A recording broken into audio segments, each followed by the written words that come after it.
All right, guys, welcome to the Naked Egg Lab Day 4.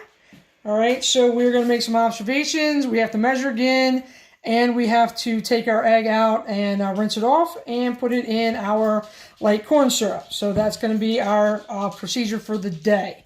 Okay, so let's start with making some observations. So just get closer. All right, so if you notice the egg is in there, there's no shell on it. Remember, this is distilled water, so not really bad. I can kind of pop it up and down in the water itself.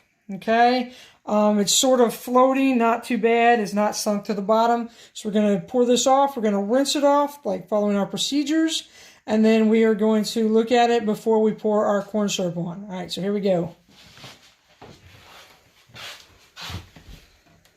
Careful not to dump your egg into the sink. That would be bad. Okay, slosh it around a little bit. All you're getting is the distilled water out, so not a big deal. Okay.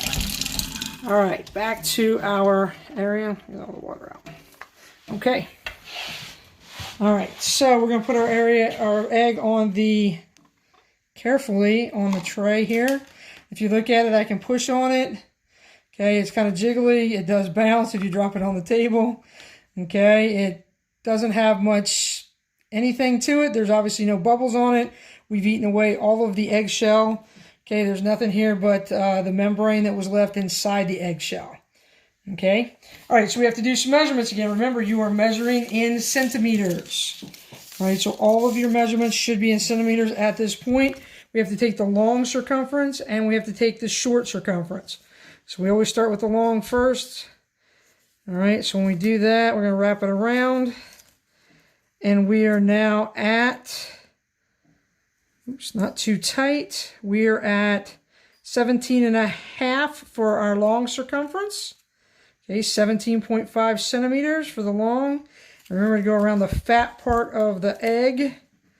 Okay, and we are still at 15.5 for our short circumference. So those are the same two measurements that we got the other day. 17.5 centimeters for the long, 15.5 for the short. So our next procedure that we're going to do is we're going to put our egg back in our cup. All right, and we are going to add corn syrup just to cover it. All right, and corn syrup's nice and thick. And then we'll observe what happens. Remember, this has to sit for 24 hours. Let's make sure that it covers the egg completely. There he goes. He's all submerged in there. Looks like he's floating a little bit. There we go. Some sticky stuff. Okay, so you can observe the cup as it is. There's a little bit of air bubble there, but that's just trapped air. There is no bubbling, no fizzing, none of that. If you look around, hold the camera down so you can see. So if you look, it's actually floating, okay, in our solution. It's not completely submerged. There's space at the bottom. So I could actually push him down in there. And we may add just a little bit more corn syrup there to make sure that he is completely covered. Oh, there he comes back to the top. Let me add a little bit more. Okay. So if you notice, the egg is tending to float in the corn syrup. So we'll see what happens tomorrow. Tomorrow is the last day of our lab. And then we will get on and do our conclusion questions. And we'll make sure that you got your hypothesis, the purpose, all that good stuff. Okay, so we'll wrap this up tomorrow. That's Friday on April 3rd. Okay, so I look forward to seeing you then.